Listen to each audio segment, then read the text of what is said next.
Hello there! Today I thought I would do a bit of a chatty video. I don't often do these, so it's quite nice now and again to just kick back and have a little discussion with what's going on in my life and what's coming up. So I haven't got any massive news to report, although I am going on holiday in October for 10 days, which is kind of a last minute thing. It kind of left me in a funny place, like I'm really excited for it. But I haven't had time to like get my head around it, and it's sort of crazy to think that in like 5 weeks I'm going away for 10 days. So I thought I would talk you through what I'm going to be reading while I'm away, because you know, books are always welcome.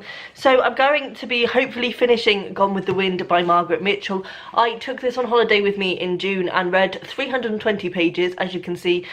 And then I just put it to the side because I didn't get any chance to read really when I was away in June, but I was only away for 5 days and we were doing something every day. We weren't sitting by the pool at all. So I literally read, I think, like 20 pages in the whole 5 days I was there, and then the bulk of my reading was done on the plane there and back.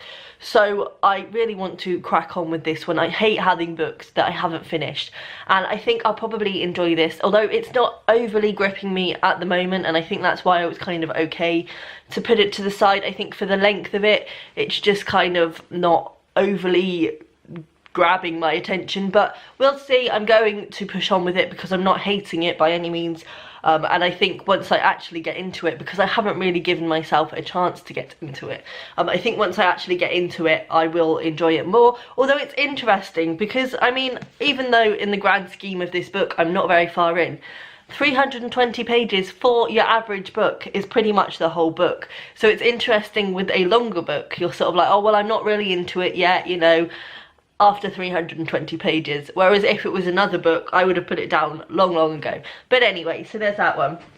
And I'm also hoping to take the Poisonwood Bible by Barbara Kingsolver. I had this in my 5-star predictions and I'm really excited to read this. It's quite thick but not insanely so, so I think I should easily be able to get through this in the time, and I'm just thinking that it's going to be a really good one for a holiday read, and I can just get through it and completely immerse myself in the experience. And then this may be a little bit ambitious, but I was also thinking of taking the Goldfinch by Donna Tartt, which again is a beast. But the thing is, I feel like while my other holiday was very busy, I think this holiday is going to be much more chill. It's in October, so even though we're going to a sunny climate, it's going to be about 20 degrees, so it's not scorchingly hot. So I don't know that we'll be doing stuff all the time. Also, it's quite a small island, so I think within 2 or 3 days we'll have explored the whole thing. So I'm hoping that I'm going to have plenty of time to just read. So I may take this one, I may not. It is an English-speaking island, so I think if I just take those two, I could always buy new books. But I'm thinking about taking this, although, you know, luggage allowance probably would be half taken up with these books. But anyway, so that's what I'm planning on reading on my holiday. I'm really looking forward to going away. I feel like this year's been a really strange one for me. It's actually coming up next month to the 1-year anniversary of being freelance, and it's been the most amazing experience, and I adore my job. I couldn't think of anything better really, but it's been a really strange one because I've certainly found this year that time has sort of lost all meaning now that I'm working freelance, whereas like when I was working in a retail store, you had the yearly markers. You had your Easter, you had your summer holidays, then you had your Christmas, and so on and so forth. Whereas now, kind of, it could be any time of year. I'm in an office, I don't know. So it's a very different experience, and I definitely find that the weeks just fly by. Much as it is an amazing experience, I have been debating doing a video about being freelance and my experience of being freelance, because you kind of, it's amazing, of course it is, and it's wonderful knowing that you can get up and you don't have to rush off to a workplace. Especially for me, I'm very anxious, and in social situations I don't cope very well.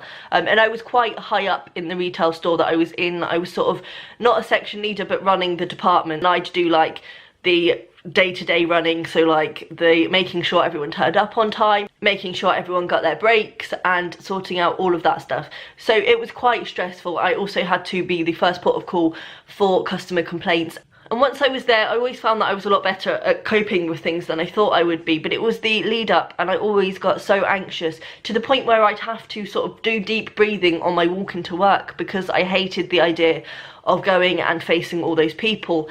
And I cannot thank the world enough for giving me the chance to get away from that. But there are downsides that you don't expect to working freelance, like the fact that, as I say, your days do completely blur into one. Especially with my job, I do the same amount of tasks each day, so it's a slightly different freelance because it's structured freelance and I work side by side with another company who give me jobs. So it's not like complete I decide what I do sort of thing. It's more remote working, I suppose you would call it. So I have 9 jobs every day, and yeah, the days do just blur into one, and it's quite scary when you sort of look and think that 2 weeks have passed and you haven't really left the house. So I do try to go for daily walks, although it doesn't always happen. The trouble is, I also, on the side of my actual paid freelance work, I do my private writing, obviously, and I try to do at least an hour of that every day. But I like to be finished by at least 7 or 8. I think it's good to have that cut-off point. You need to have time to unwind.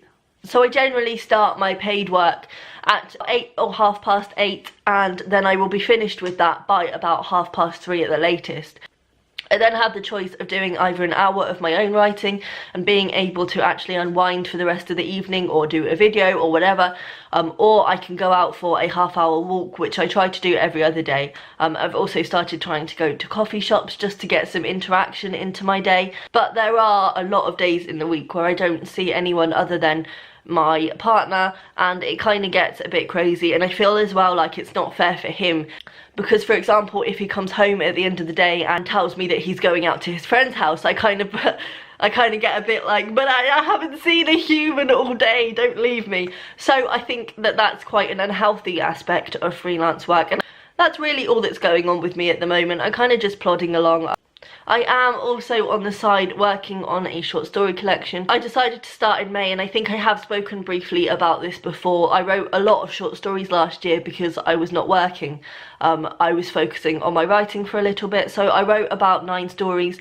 But I realised that a lot of them would actually work quite well together, so I decided in May of this year to put them all together into a short story collection. Obviously it had been an idea that was toying around in my head, but I had never actually made the sort of determined plan to do it. So I wrote a checklist of what I wanted to do, the stories that I wanted to write on top of what I had, and I've been working on that. Progress is a lot slower than I wanted it to be. I think it always is with this kind of thing. You can sort of put a time frame on it, or think that you'll be able to finish editing a certain story within a few days, but actually it takes more like a few months, especially when you're just trying to snatch an hour here and there.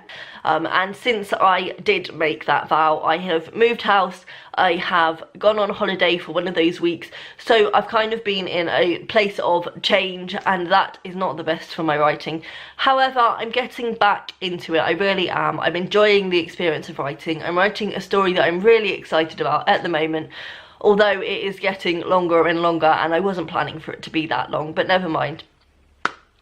So hopefully I will have that done sometime soon. I was planning to have it done by the end of the year, but I think that's a bit ambitious, and that's okay, as long as I'm making progress towards the goal. If I'm still writing it this time last year, I might be a bit concerned, but at the moment I'm okay with it.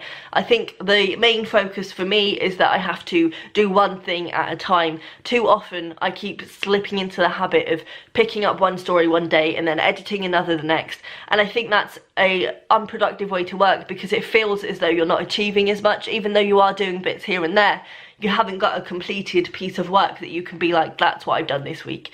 So at the moment I'm focusing on this one story, and then I'm going to edit another one. I've written a little checklist for myself, and I'm going to keep writing, editing, so hopefully it will soon start coming together. Please let me know down below what's been going on with you at the moment, and I will see you next time. Bye!